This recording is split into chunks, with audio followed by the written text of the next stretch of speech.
The middle one is the one that the emperor goes through. Nobody else, just the emperor. So we are passing through the Emperor's Gate.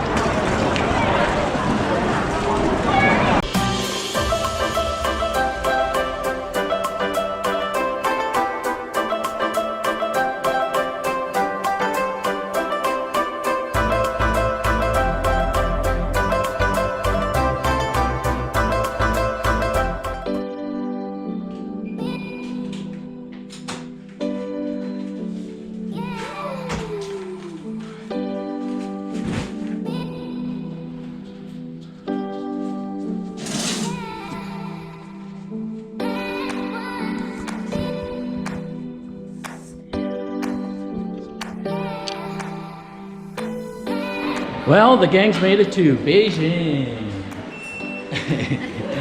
Yeah, they're a bit tired after a 5.5-hour train ride. The bullet train, it was pretty quick from Shanghai to Beijing. No, okay, she says no, but you know what? I slept for a bit, she slept for a bit, I think they all slept for a little bit. So we're checking into our hotel here, very fancy. You can see our tour guide, Eric, who's wearing red, helping us with the front desk.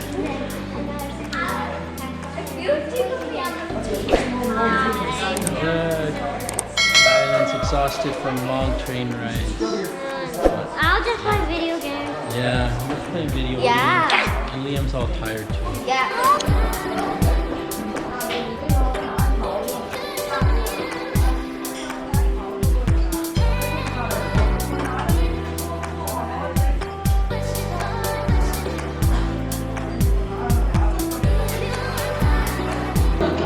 Good morning. We are at breakfast here at our hotel. Once again, wonderful buffet. Yum, yum, yum. Yum, yum, yum. Yeah, what a good way to start a day. And then we will be off on another adventure here in Beijing.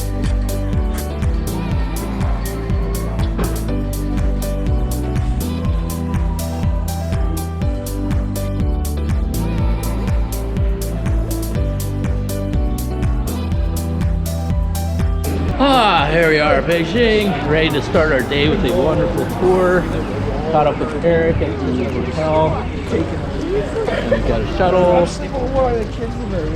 Few stops today: Tiananmen Square, Temple of Heaven, the Palace.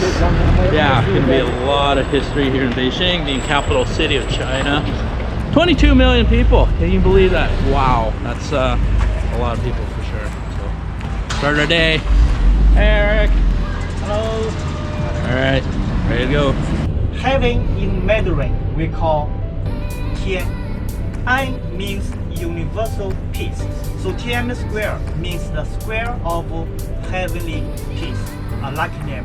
I told you, not only in China, but all over the world, our square, Tiananmen Square, belongs to the biggest city center. Yeah. How big? How many people can stay in one square? 1 million. 1 million.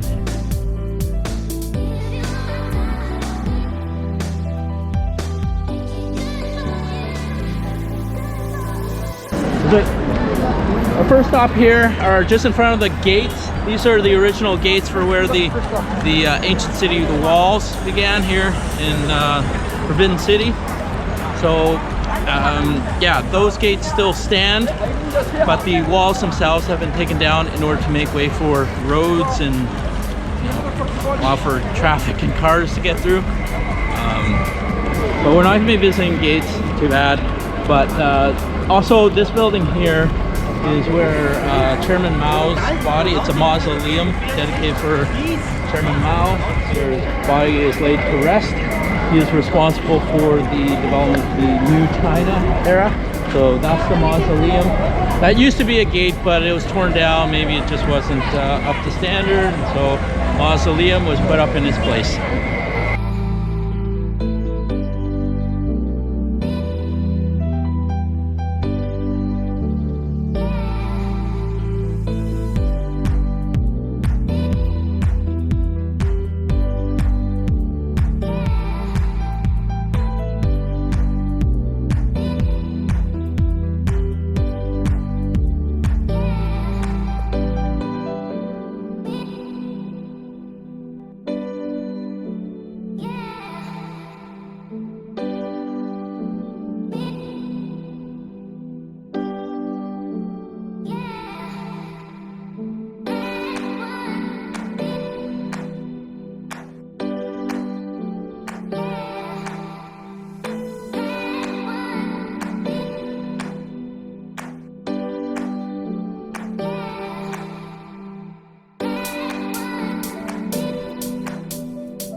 All right, so we entered another set of gates, and now we're into one of the royal courtyards.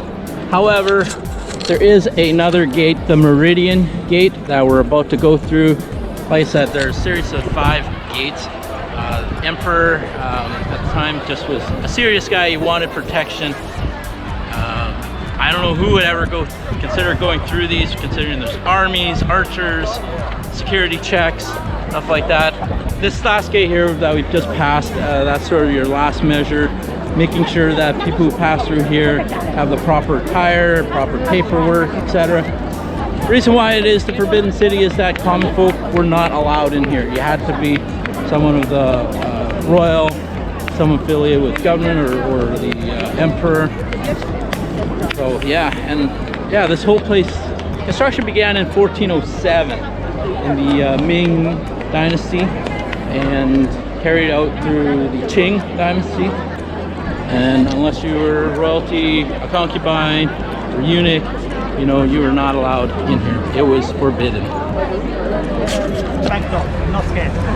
So the right side for the military and the civil part, and the left side for the royal family go to the.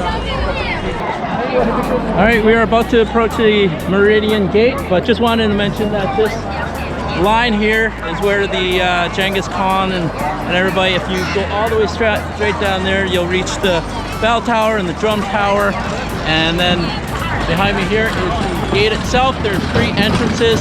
The middle one is the one that the emperor goes through. Nobody else, just the emperor. So we are passing through the Emperor's Gate.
So our tour guide Eric just explained that the brick work here is actually 15 layers deep.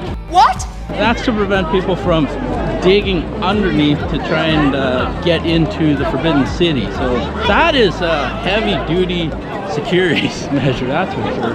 And then you've got watchtowers all around. And like I said, the gates themselves are impenetrable. This place is fortified.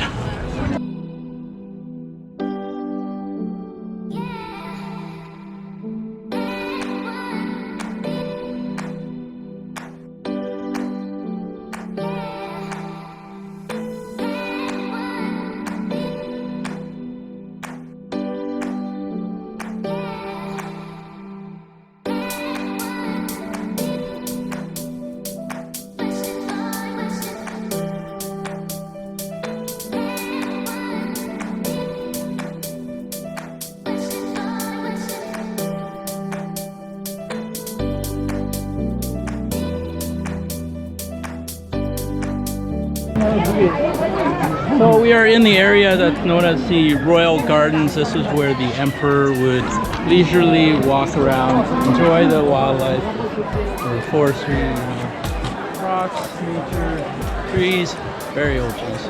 1, 2, 3. Yeah, very nice trees here.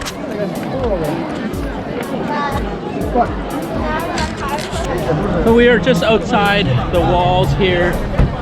We went through a gate, but as you can see, there's also a moat that protects the Forbidden City. So I don't know how invaders would ever attack, because This is not a short moat. This is fairly deep, so it'll take a lot of high-flying ninja acrobatics just to cross in one leap. But I'm sure there have been attempts on trying to get across from here over there. Yeah, this is huge. Go to the emperor bedroom. She must wash herself in a big pot. So the pearl powder and vinegar mixed with flour. Half an hour later, the lady finished wash. After wash, whole night, no mosquito. Mosquito will never kiss the girl. Oh. So keep to avoid the mosquito out.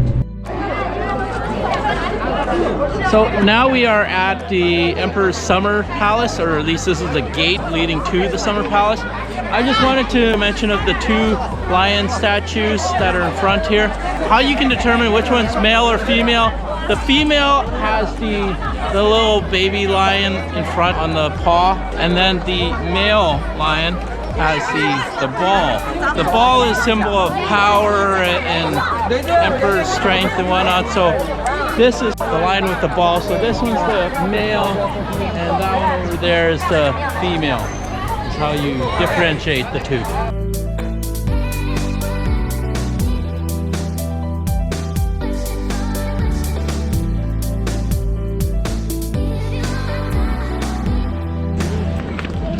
So this is the Summer Palace lake area. It's basically an open park where you pay to get in, but you can see there are paddle boats that you can rent. This is a man-made lake in this area.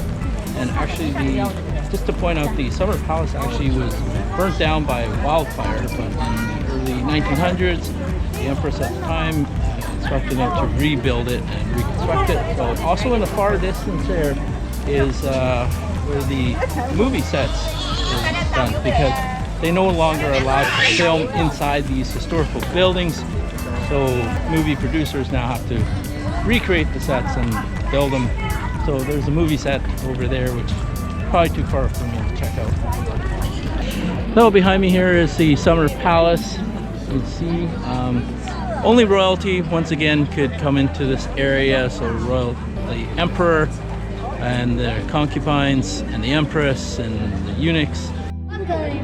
Okay, Erica presented a symbolic meaning here with the island, Dragon King Island, and so that's where the emperor would hang out with his lady friend, and they would drink tea, and also Moon Festival when the moon shines down, very lovely. And then we have the bridge, which represents the neck of a turtle, so the island is the shell. And then the pavilion there, one of the largest here in China, represents the head. So you have longevity because that's symbolic of a turtle. And then we have happiness in the Summer Palace in that area there. Water. Yeah, everything just connects and makes sense, right? That's what being in Chinese culture is all about. So symbolism right there.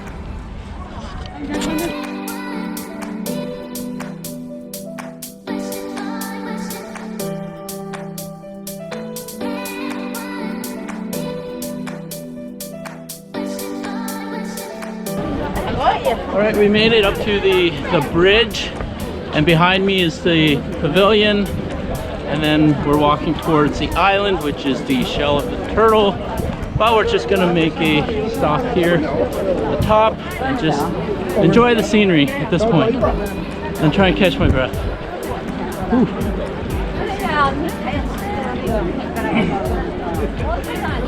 Yeah, a lot of people coming up here just because very picturesque here. You can see the Summer Palace off in the distance across the lake. What a great view.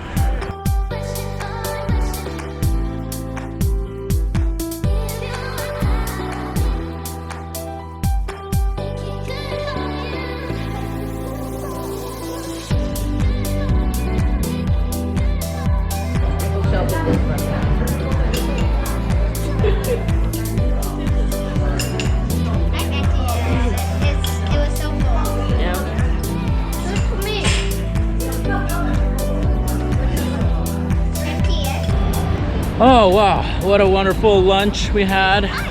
Quite delicious, yummy sauces with dishes. Now we are visiting the Temple of Heaven.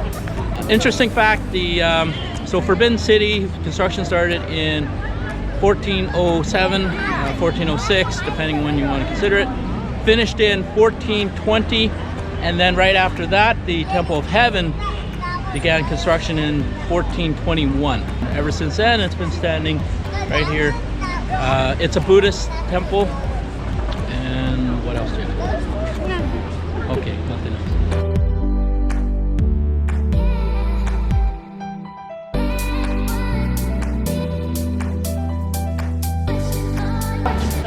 All right, Eric, our tour guide, explained that the ledge here to the entranceway, the intent of it, why it's raised up, is to keep away evil spirits so that they can't enter the facility. And it's also not good luck to step on it, so you step your foot over it, like so. Woo! See? That's good luck, okay?